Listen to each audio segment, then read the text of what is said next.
What do we expect from the Flames as we inch closer towards the NHL trade deadline? Hey everyone, welcome into Burning Questions. Rob Wong, joined alongside by Postmedia Calgary Flames writers Wes Gilbertson and Danny Austin. And guys, having done a lot of the heavy lifting already, Flames GM Craig Conroy still has some work to do ahead of Friday's trade deadline as Noah Hanifin and Jacob Markstrom continue to be talked about in trade rumors. And the latest around Hanifin, Wes, is that Tampa Bay is his top choice as a long-term destination. What do you make of all the recent chatter?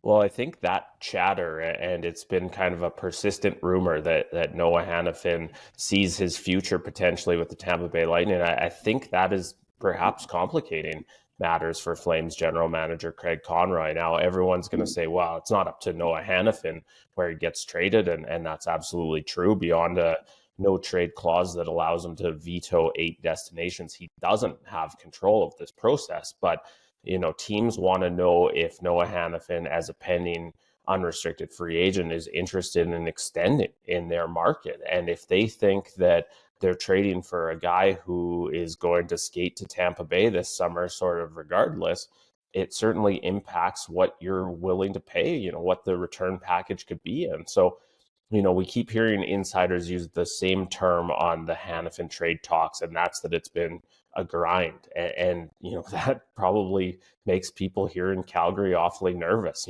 Typically you don't think you're going to hit a home run in a trade return if it's been that big of a grind. And so as we get closer and closer to the deadline, as Craig Conroy tries to, I suppose, spark some sort of bidding war for Hanifin, I wonder behind the scenes what those Tampa Bay rumors are doing to impact that quest.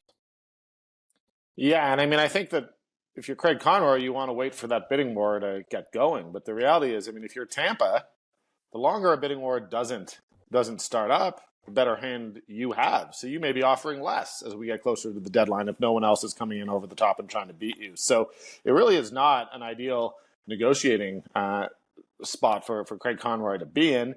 And the reality is, if you're the Flames, the two guys who I think that all of us expected the best packages for when this whole sort of year-long process with these unrestricted free agents started, it would have been Elias Lindholm and Noah Hanifin. They're sort of in that age where they're still very much in their prime or entering their prime, in arguably Hanifin's case. So it will be disappointing if there's not a huge package. But, you can't control the market if you're the Flames. If you're sitting here at the Saddledome, you can't go out and say, hey, Boston, do you mind doing us a favor and putting a bid in just to put some pressure on Tampa? So, Craig Conroy is going to have to take the best deal that he can get. I think he's done a pretty nice job with the rest of the guys he's traded away this year.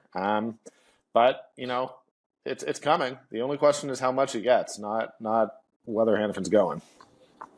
Now, when it comes to Jacob Markstrom, Danny, things took an interesting turn last week as he made it public that he has not been happy with the way the front office has handled things. How do you think this potentially all plays out with their number one goal?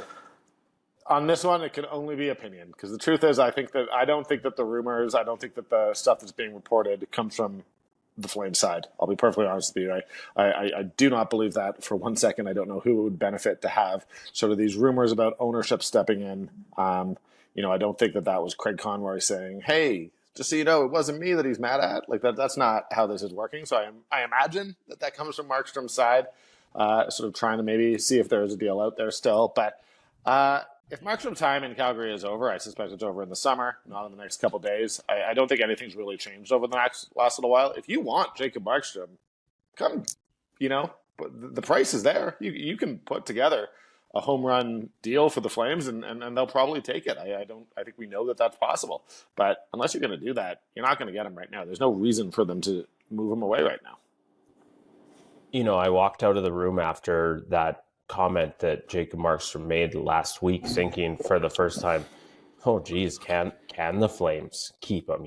Is he has this relationship soured? And while you don't worry about Markstrom sort of being that consummate pro, I think it is a fair question to ask. The one thing that I guess piqued my interest in the past couple of days was how open Devils general manager Tom Fitzgerald, as he talked about firing his head coach there in New Jersey, how open he was about still wanting to bring in a goaltender before the trade deadline.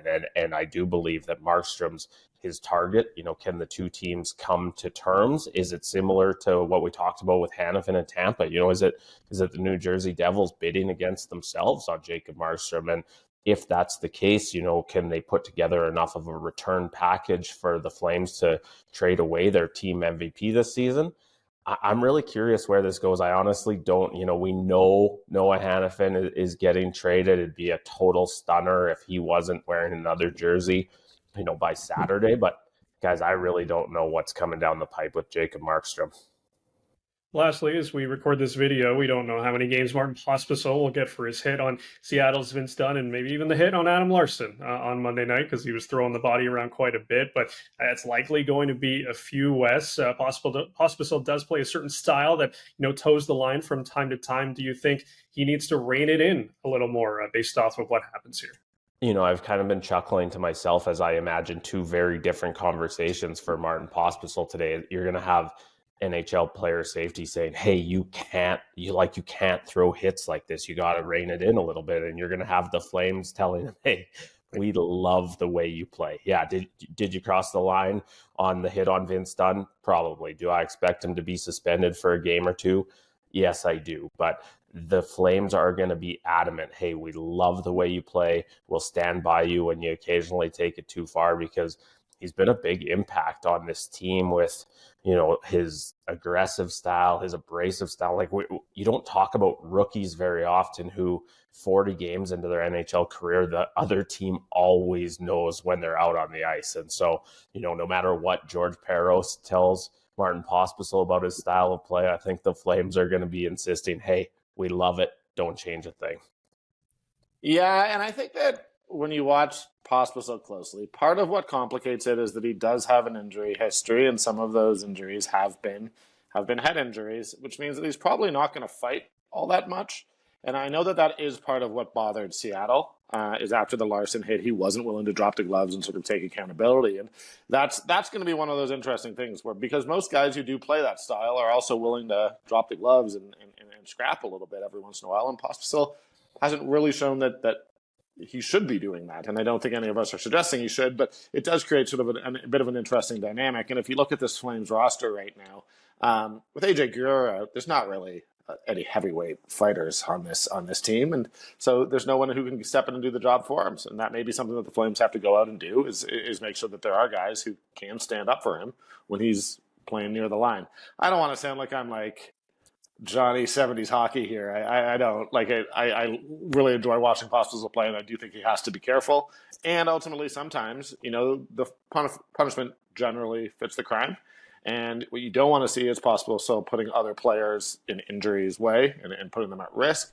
But if every once in a while he crosses the line, the Flames will probably deal with the punishments that get dealt out his way, because that's part of the process and part of what it comes with having a player like that on your roster. So if he's getting under other teams' skins, I don't think you're worried. But what we don't want to see is him, running guys from behind. It's a busy week for the Flames on and off the ice right now. We'll see how it all shakes down. As always, leave your thoughts in the comments section below. For Wes Gilbertson and Danny Austin, I'm Rob Wong. Thanks for watching. We'll talk to you next time on another edition of Burning Questions.